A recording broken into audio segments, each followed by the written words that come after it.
కౌశిక్ రెడ్డి గారు ఆ రోజు సభలో నేను పక్కనే ఉన్నా. ఆయనకు మైకు ఇయ్యలేదు, ఆయన శ్రీహరి గారిని ఏమీ అనలేదు. వాగ్వాదం సందర్భంలో శ్రీహరి గారు బీఆర్ఎస్ పార్టీని విమర్శిస్తున్న సందర్భంలో, గత ప్రభుత్వాన్ని విమర్శిస్తున్న సందర్భంలో, నువ్వు కూడా ప్రభుత్వంలో ఉంటివి కదా, అసలు నీది ఏ పార్టీ అని అడిగిండు కౌశిక్ రెడ్డి గారు శ్రీహరి గారిని. దానికి వాళ్ళ అరాచకము, వాళ్ళ అనైతికత బయటపడుతుందన్న ఉద్దేశంతో పార్టీ ఫిరాయించిన వాళ్ళకి ప్రతి ఒక్కరికి ఇదే ప్రశ్న వస్తుంది అని భయపడి ఇది ఇక్కడితోటే ఆపాలా, పార్టీ ఫిరాయించిన వాళ్ళని ఏ పార్టీ నీదే అని చెప్పి అడగద్దెవరు, ఇది ఇక్కడికే దీన్ని ఫుల్ స్టాప్ పెట్టిపియాలన్న ఉద్దేశంతో అడిగిన కౌశిక్ రెడ్డి గారి మీద ఇప్పుడు ఎథిక్స్ కమిటీ డ్రామా చేస్తూ ఉన్నారు. నేను అడుగుతా ఉన్నా ఈ ప్రభుత్వాన్ని, ప్రతిపక్ష సభ్యులు మాట్లాడితేనే ఎథిక్స్ కమిటీలు గుర్తుకొస్తాయా? సభలో అధికార పార్టీ సభ్యులు, మంత్రులు, చివరికి స్వయంగా ముఖ్యమంత్రి, మరి వారి వాక్యాల మీద, వారి ప్రవర్తన మీద ఈ ఎథిక్స్ కమిటీ ఎందుకు చర్యలు తీసుకోవట్లేదు అని చెప్పి నేను అడుగుతా ఉన్నా. మంచి ఉదాహరణ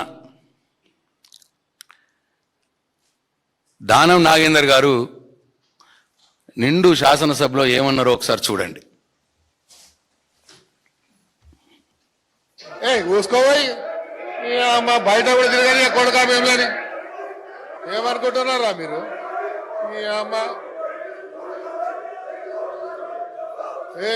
తోలు తీస్తా కొడుక, ఒక్కొక్కొంది తోలు తీస్తా, ఒక్కొక్కొంది చెప్తున్నా, తోలు తీస్తా. ఏమరే బయట కూడా తిరగని అని చెప్తున్నా నేను.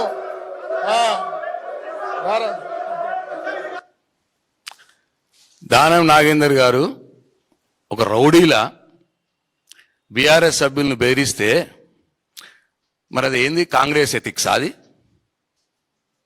తోలు తీస్తా కొడుక, బయటకు తిరగనీయ మిమ్మల్ని, మూసుకోరా, ఇట్లా నీ అమ్మ. మరి ఈ భాష ఏ ఎథిక్స్ కిందికి వస్తాయి? నేను ముఖ్యమంత్రి రేవంత్ రెడ్డిని అడుగుతా ఉన్నా, ఇది కనిపిస్తలేదా? ఇంత అన్యాయంగా, ఇంత ఘోరంగా ఒక్కడు కాదు, ఇంకా ఏమన్నారో చూడండి. సామేల్ గారు ఏమన్నారో చూడండి. కత్తుల కోడాడతాం బిడ్డ, కబర్దార్. ఏమనుకుంటున్నావు? మా పరికత్తులు లేసేనుకో నీ గడికి ఏమైనా కడతామని చెప్తామని చెప్తున్నా. నిండు శాసనసభలో సామేల్ గారు కత్తులు కోలాటమాడతాయి, మా 10 కత్తులు లేచినాయి అనుకో అని మాట్లాడితే ఈ ఎథిక్స్ కమిటీ నిద్రపోయిందా అని చెప్పి అడుగుతున్నా నేను.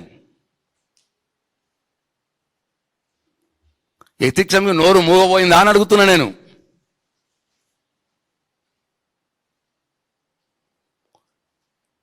కత్తులతో పొడి చంపేస్తాము, కత్తులతో తల నరికేస్తాము అని నిండు శాసనసభలనే మాట్లాడుతుంటే, అది కూడా ఎవరినో కాదు, ఇంకా సభ్యుల్నే, అక్కడున్న సభ్యుల్నే. ఒక ఆయనేమో నోరు మూసుకోరా నీ అవ్వ, బయట తిరిగానయ్యా అని ఒక ఆయనేమో కత్తులు తెగుతాయి, కత్తుల కోలాటం అని ఒక ఆయన.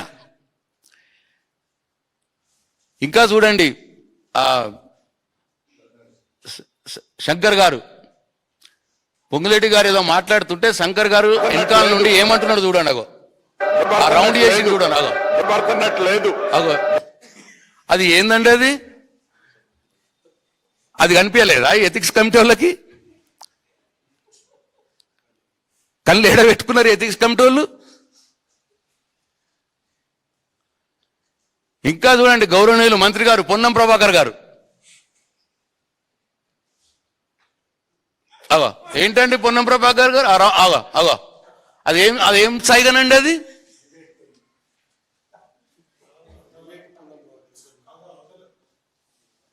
అదేందండి అది? అదేం ప్రవర్తన అండి? కనిపిస్తలేదా ఎథిక్స్ కమిటీకి? అట్లనే వీళ్ళందరికో దిక్కు. ఇంకా నా వీడియో లేదు. గౌరవనీయులు వేముల వీరేశం గారు, నాకు మిత్రుడే ఆయన మాట్లాడుతూ నన్ను గెలుకొద్దు, నాతో గెలికించుకోవద్దు అన్న మాట మాట్లాడిండు. ఇదేం భాష అండి? మరి ఇది ఎథిక్స్ కమిటీకి కనిపిస్తలేదా? ఇక వీళ్ళందరూ ఒక ఎత్తు. స్వయంగా ముఖ్యమంత్రి గారే మొత్తం తెలంగాణ సమాజం చూసింది. ఆయన వాడిన భాష, ఆయన బాడీ లాంగ్వేజ్. ముఖ్యమంత్రి అంటే ఒక హుందాగా వ్యవహరించాల్సినటువంటి వ్యక్తి ఒక వీధి రౌడీల అసెంబ్లీలో ప్రవర్తన చేసిన సంగతి తెలంగాణ సమాజం మర్చిపోదు. ముఖ్యమంత్రి గారు స్వయంగా ఏమన్నారో చూడండి. మా దగ్గర కూడా కండలు తిరిగిన వాళ్ళు ఉండరు అధ్యక్ష. తిరిగేసి ఆమె బోర్లేసి కొట్టనికి ఒక్కటేసారి తిరిగేసి కొట్టనికి ఉన్నారు అధ్యక్ష. ముఖ్యమంత్రి గారేమో మా దగ్గర కండలు తిరిగిన వాడు ఉన్నాడు, తిరిగేసి బోర్లేసి కొడతారు, ఒకటేసారి తిరిగేసి బోర్లేసి కొడతాడట. అసెంబ్లీలో మాట్లాడతాడు ముఖ్యమంత్రి, సభా నాయకుడు. ఏం సంకేతం ఇస్తున్నారు ఇది? ముఖ్యమంత్రి మాట్లాడచ్చు, తిరిగేసి బోర్లేసి పండబెట్టి కొడతా అని మాట్లాడచ్చు. ఏ రాజ్యాంగం నేర్పిన ఎథిక్స్ ఇది ముఖ్యమంత్రి గారికి? కనిపించవు, ఏవి ఎథిక్స్ కమిటీ కనిపించవు. ఇంకా ఏమన్నాడు చూడండి ముఖ్యమంత్రి. आपको क्या होने वाले कैसे होने वाले पता नहीं है. जो बड़वे को यहाँ भेज दिए, बड़वों को कौन संभालना? ऐसे बड़वों को क्यों इधर लेगा के छोड़ दिए? समझाओ उन लोगों को, सिखाओ कुछ उन लोगों को. यहाँ ముఖ్యమంత్రి గారు బడివే అంటాడట అసెంబ్లీలో. సహచర శాసనసభ్యుడిని బడివే. పాపం ఉర్దూ మంచిగా అర్థమవుతుంది కదా అక్బరుద్దీన్ గారికి. తల పట్టుకుంటున్నాడు, చూస్తున్నారు మీరు ఆడ. ముఖ్యమంత్రి గారు భాష చూసి అక్బరుద్దీన్ గారు పాపం సీనియర్ సభ్యుడు ఆయన, ఇదేం కర్మరా బాబు అని తల పట్టుకుంటున్నాడు ఆయన. ఇదేది బడివే అన్నది?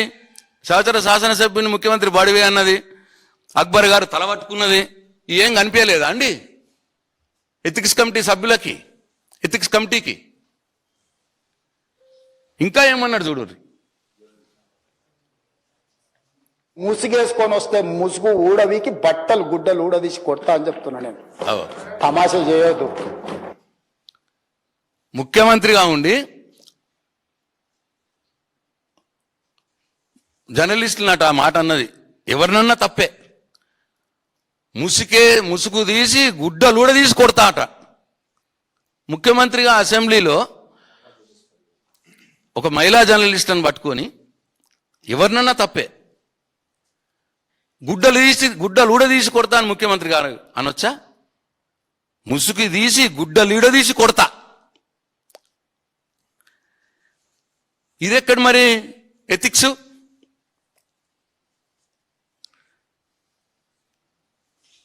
ఇంకా చూడండి, మా సీనియర్ శాసనసభ్యులు సబితమ్మ గారి గురించి ఇక్కడ ఉండి చెప్పి ఇక్కడ ముంచే అక్కడికి తేలిండ్రు. ఆ అక్కల మాటలు విన్నాడు అనుకో జూబ్లీ బస్ స్టాండ్ లో కూర్చోవాల్సి వస్తుంది అధ్యక్ష. అందుకే మా సీనియర్ శాసనసభ్యురాలు హోంమంత్రిగా పనిచేసినారు, విద్యాశాఖ మంత్రిగా పనిచేసినారు. సబితమ్మ గారిని ఉద్దేశించి ఆ మాటలు, ఆమె నమ్మితే జూబ్లీ బస్ స్టేషన్లో అడక తినాల్సి వస్తుందని చూపిస్తున్నాడు ఇట్లా ఒక ముఖ్యమంత్రి. నేను డిమాండ్ చేస్తా ఉన్నా, ఈ ముఖ్యమంత్రినే ముందు ఎథిక్స్ కమిటీ ముందుకు పిలవాలి. ఫస్ట్ పిలవాల్సింది ఆయన్నే.